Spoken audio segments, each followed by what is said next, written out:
Olá! Nosso tema hoje, nas conversas íntimas, será sobre que a infância jamais nos abandona.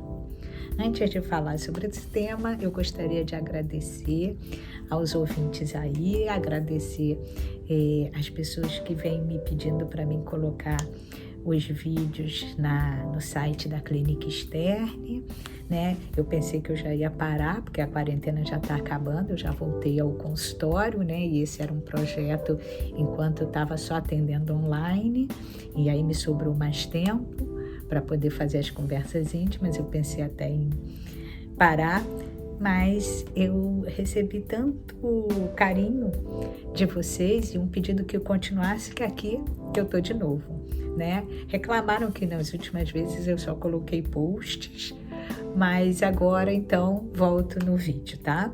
Obrigada a vocês. O nosso tema hoje, nas conversas íntimas, já disse para vocês que é sobre como a infância reverbera dentro de nós, né? Como ela vai reverberar num sujeito adulto. Ou seja, o que nós podemos ver com isso é que na infância a nossa mente funciona como uma fita magnética de gravação. Tudo que nós ouvimos, vimos, vivenciamos, fica ali gravado, intacto, e se num primeiro momento nós não conseguimos dar o significado àquilo, a posteriori nós iremos conseguir. Muitas vezes a gente não tem o sentido daquilo do que está acontecendo, mas no momento posterior nós vamos em busca daquele sentido, né, do que aconteceu. É interessante a gente ver em análise, quando chega um sujeito adulto em análise, né, que nós pedimos para ele falar do jeito que ele quiser, né, da forma que ele quiser, livremente.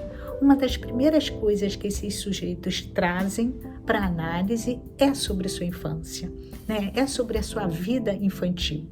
Ou seja, é na infância que a gente se constitui psiquicamente, né? A gente faz até escolhas de vida, de modo de ser, já lá, desde criança.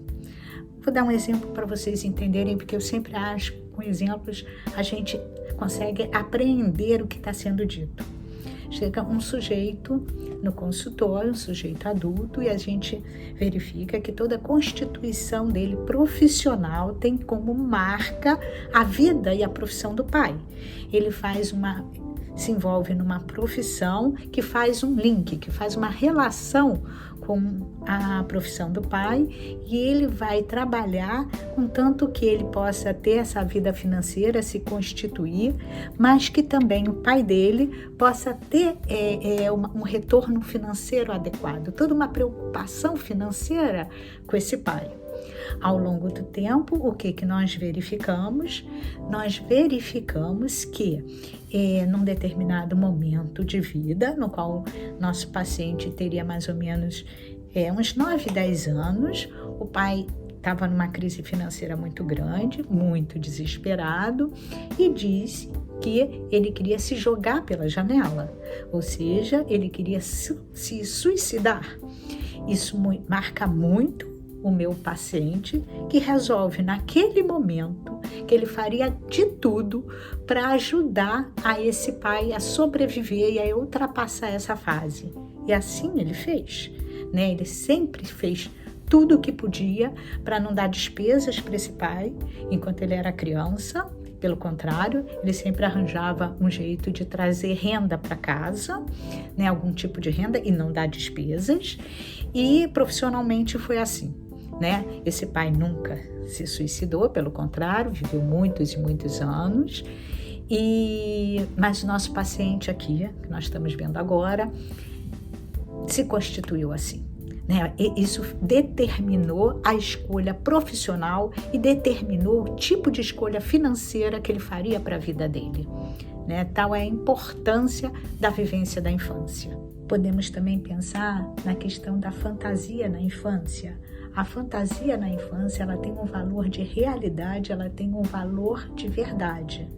No caso no qual foi dito, se o pai disse que ia se jogar pela janela, se aquilo era uma realidade ou uma fantasia daquela criança, não teve nenhuma diferença, porque ele calculou todo o seu percurso de vida, todo o seu futuro em cima daquilo.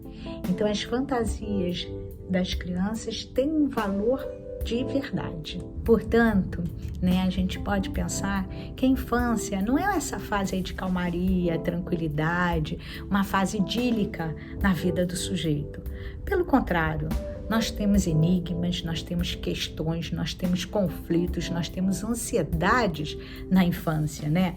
É na infância que a gente quer saber como se morre, por que se morre, para onde nós vamos quando se morre. Nós queremos saber como nascem os bebês, como é que é o encontro sexual de um homem com uma mulher na produção de um bebê, como é que é o amor, como é que é ser humilhado, como é que é ser rejeitado. São grandes questões, grandes enigmas colocados para um ser humano desde a sua infância, né? Que são questões que a gente pode pensar que nos perseguem até o dia de hoje, né?